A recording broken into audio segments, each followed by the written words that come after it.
Hey everyone, welcome back to the channel. Let's get it going. Let's talk some college football. This will be the 3:30 window where we get into the afternoon slate here on the East Coast, where we talk about my 5 best bets. We're actually going to have 6 in this video where I'll go over 6 games that I'm keyed in on. I'll have 6 plays within these games. Not necessarily games that I'll be betting, but these are the games that I'm keying in on that I will look to bet. So I want to give you guys my insight and my analysis and some tidbits along the way, some little betting nuggets that'll help you guys make the best bet possible. So if you guys are looking to bet some of these afternoon games, make sure you stick around and watch the end of this video. And please also subscribe right here on the channel, like, comment, and smash that like button. A couple things of business. If you do want to follow me on X, make sure you do that. Totally free to do so, X, Twitter, whatever you want to call it, as well as hop on over to our Discord and give me a follow on there, where we do have a nice community we're building, where basically talk betting all day, every day, all sports. It's a great little community. But let's get into it. Let's talk about it. We're going to use Outlier to break down these games, and I'll show you guys the numbers here, and we're going to allow Outlier to help us make the best bet possible. If you guys want to sign up with Outlier today, I do have a 7-day free trial available. Click my link down below and get signed up today, okay? But this is where we look into the first game we're going to talk about, and let's give it some attention. This is Miami traveling on the road to South Bend to play Notre Dame. This is where we look at the Fighting Irish, 27.5-point favorites after that blowout win against Purdue. They've seemed to find their identity running the football. Riley Leonard, he ran with effectiveness, efficiency, and with a purpose. So a little bit different than what we saw against Northern Illinois, with one of the biggest landslide kind of upsets, I think, across the college football landscape in quite some time. And now the Fighting Irish look like their backs are against the wall, hoping to go 11-1 and sneak into the 12-team playoff format. We'll see if it happens, but they need to take care of business. Big game next week against Louisville, so a little look-ahead spot where if you do look at Miami of Ohio, this is a different kind of club where Miami of Ohio, quite frankly, is one of those teams that can upset a lot of bettors, and the points with Miami are very, very enticing. But I do think Marcus Freeman and staff, they are going to have their boys ready to play. This is something where 27.5 is a big, big number, especially with the total set at 43.5. Leaves really no room for error if they do give up some points in Miami. This is a bad Miami of Ohio Red Hawk team, okay? Not necessarily the things we've been used to with their quarterbacks. Their quarterback play been very, very good. And now as they go on the road to South Bend, this is a tough spot. So the number's set right where it needs to be. If anything, it's a little bit too inflated. I just don't trust Miami enough to take the 27.5 points. So I'm going to stay away from this game. A couple of the betting splits to go over. Excuse me, we can see 35% of the money is on Miami of Ohio, but the spread, a lot of the action is on Notre Dame, minus the 27.5, so winning by 4 touchdowns. Also, a lot of action towards the over where, like I said earlier, it's too low of a total for this point spread to justify taking the under unless you think that Notre Dame's going to blank Miami. So kind of a look-ahead spot. Louisville is going to be a tough task for Notre Dame. And this is where I look for them to continue to try to get right and cover this big 4-touchdown spread. So no play for me, but that's kind of my breakdown. Next game we're going to talk about is going to be the likes of Kent State and Penn State. Now, this is going to be a game where I do have a best bet in. We are going to take the over in this spot. 55 is the number that I'm grabbing. The Penn State Nittany Lions, okay, they are 9-3, hitting at a 75% clip against the spread in their last 12 games as a favorite, and the over has hit in 6 of the last 9 games. So we saw what Tennessee was able to do against Kent State. That is a demoralizing loss. Kent State 0-3 on the season, and James Franklin has always been that coach that really seems to keep his foot on the gas pedal late down the stretch into games against inferior opponents, and that's kind of where I see the best bet we can make here in the spot is taking the over 55. If you shop around a little bit, you can find a 55. I'm not going to take a 55.5 because that is something where you have to rely on 56. Those key numbers do play a role with college totals, so 55 is the best number for me. This is where we see the spread at 48.5, and you can see a kind of a game flow where Penn State has a commanding lead, possibly even 48-7 winning this ball game. So I don't like the fact that we get Penn State 48.5. If this was 47.5, I might entertain it. But with the way the total is and the point spread, I think the value is taking the over because we could get a Penn State game where they really open up the offense and score even into the 60s in this spot. So give me the over 55, Penn State, Kent State, kind of following that trend that we saw last week. It's not going to be the same kind of offensive pace that we did see with Tennessee, but I think that in Happy Valley, that we get Penn State to win commandingly, and I think they can cover, hitting a lot of touchdowns in this one. So we do get the over 55 as my first best bet in this afternoon slate. Now the next game is an interesting one to talk about, and we're going to talk about it because I think this is the one that if I had to give you guys my best bet of the day, this probably would be one of them. We have seen a lot of line movement kind of going against the grain. For me, this is the LSU-UCLA game, okay? Now, in this spot, we see LSU, the Tigers come in at 21.5 on the odds board, and this is where you could find a juiced up 21, and that's exactly what we're going to do. We're going to take LSU minus the 21. I think that UCLA has lost, kind of the head coach has lost the locker room. UCLA is in shambles, and if we look into this game a little bit deeper, you can see exactly what I'm talking about. 42-13 against Indiana, and then Hawaii, obviously, even for that game to be relatively low scoring and close, 16-13. That is a data point that I do like to grab onto because LSU, for all accounts, Nussmeier and company, they scored 36 points against South Carolina. Even 20 against USC looks to be a little bit better of a performance than kind of what it did at the time. And now that they travel home and they play UCLA, I look for the Tigers to take on the Bruins and take care of business. I think that LSU wins in convincingly fashion, and I think this could have a lot of blowout potential. So Brian Kelly and company, I don't love doing this often, but UCLA is just that bad. So we are going to take LSU minus 21 in this spot. Probably my best bet of the day. Okay.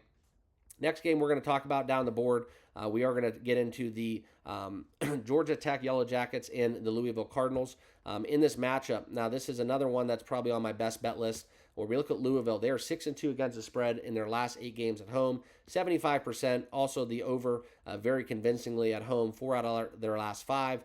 The way Georgia Tech plays football, though, they look to control the line of scrimmage, establish a run game. They are going to try to dwindle the time of possession. So the only thing that makes me nervous is it's really tough to blow out this Georgia Tech team. We're seeing a lot of line movement towards Georgia Tech. However, I do like the fact that more of the money is on Louisville. I look for Louisville to cover the minus 10. You can find a juiced up minus 9.5, and that's exactly what we're going to do. So give me Louisville minus 9.5 in the spot. I think they win by double digits and get this one done, albeit they do have that look-ahead spot like I talked about earlier against Notre Dame, where that will be a showcase game next week and shaping up to be a good one that we have coming to you guys in week 5. Okay, so that will be my best bet, my third best bet, Louisville minus the 9.5 points. Okay, and then let's talk about it. Let's get into the kind of the prime time, I guess you'd call it, 3:30 action where we do have USC and Michigan. This will be the game of the week unless you favor the Oklahoma-Tennessee game in prime time, where we do have the Trojans going on the road up to Ann Arbor. And now we have an interesting kind of line to talk about, okay? This is where we have convincingly a lot of the money on the USC money line. What they're able to do offensively, I think this is something where we look into the numbers here, and you can see kind of what we've had from Miller Moss.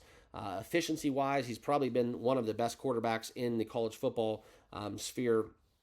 And albeit Michigan's going to look to run the football, they're going to look to make a change at quarterback. They're going to be extremely run heavy. This has the likes of a lower scoring game, but I think USC's defense goes underappreciated. I know they're facing a Big Ten team. I know it's a tough task. It's a different style of football, different brand of football.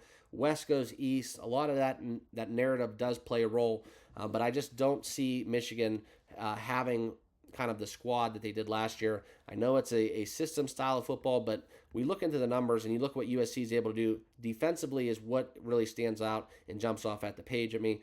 We have a win over LSU 27-20 where they commandedly won that game. I think they really dominated the line of scrimmage, and that was what was most impressive against all those draft picks, those first-round draft picks on the line there for LSU. And Miller Moss, he looks the role. So it's going to be a hostile environment. I don't really give too much of an edge to the Big House as many. I've been there quite a few times, and I just don't feel it as much as I do it than at the Horseshoe or a lot of the SEC stadiums that I've been to. So for me, this is something where we look at USC minus 4.5. We can find a -4, and also I do have a pretty strong lean towards the under and a low scoring kind of muck it up kind of game. I think where Michigan really tries to control the line of scrimmage, and this is something where the under definitely gives way for that.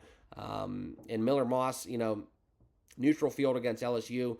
What he's able to do on the road, this will be a tough task for him, but I definitely like USC and how good their offense and defense has looked thus far through the season. I am going to pay more to get that -4, so give me USC -4 in this spot, and that's kind of where I don't trust Michigan in this at all. So I do think this will be a little bit lower scoring, but I do think USC ends up winning this one by one score, possibly 6 or 7 points at least. So let's get that -4, take that at a juiced up price, and that will be my 4th best bet on the card. Okay, next game we're going to get into is going to be another kind of marquee game between Utah and Oklahoma State. We have the Cowboys and the Utes.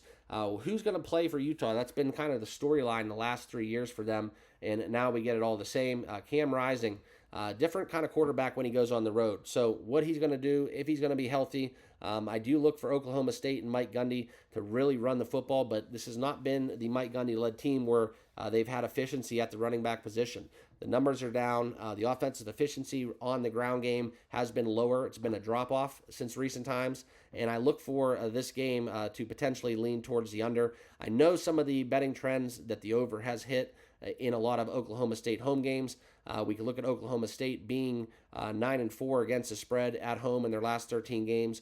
Also, they've been straight up. You can look at that money line, 7-0 in their last 7 games at home. So Oklahoma State would be my pick on the money line. However, I am going to bet the under in this spot. I do like the under 54. That's what I'm going to bet. So give me the under 54. I think that Oklahoma State could win this one in a lower scoring affair. I also favor the Oklahoma State money line at +100. If you were going to bet it, it's where we're seeing a lot of the line movement as well, and that's kind of where I lean because I think Utah has a lot of injury concerns, and that's kind of why I bet the under, right? Utah has been a great football team. I think they're one of my best futures bets where I have Utah being one of the 12 teams in the playoff consideration to make the postseason. But I just don't trust Cam Rising's health, and I look for Oklahoma State to really control the game more so than they would if this game was being played in Utah. So Oklahoma State would be the lean on the money line, and my official bet will be the under 54 in this spot. Okay, and then the last bet on the card that we're going to talk about, this will be the likes of East Carolina and Liberty. Now, this is a game where East Carolina just recently had some news where they lost one of their key players. I think it was the second cornerback off the draft board. He's going to be out basically of this game, out of action. I think he's going to basically be out for the rest of the season. But in this spot, you can look at Liberty and what they bring to the table. This is something where the over has hit in 7 of the last 10 games as a favorite. And that is something where you look at Liberty. I'm not going to trust them as a home favorite here, -7.5. That's not enough for me to bet it. They are 1-5 against the spread in their last 6 games as a favorite. So that's a betting trend that keeps me away from the Flames. However, I do think we get some points. East Carolina can score a little bit, and that's where I'm going to lend towards the over 54 in this matchup. So that'll wrap it up. Those are my best bets. If you guys want to see a full breakdown, here you go. Make sure you all like, comment, and subscribe down below to this video. Become a channel member today, and good luck with your picks. Here are my best bets, and this is kind of where we lean towards Penn State over, LSU -21, Louisville -9.5, USC -4, and I do have a lean towards the under. Utah under 54. There's also a lean towards Oklahoma State on the money line, as well as the ECU over 54. So those are my best bets. Good luck with your picks, and make sure you have that notification bell turned on where I do give you my primetime slate. Within that window, I will have my best bets for the late action today in Week 4 college football.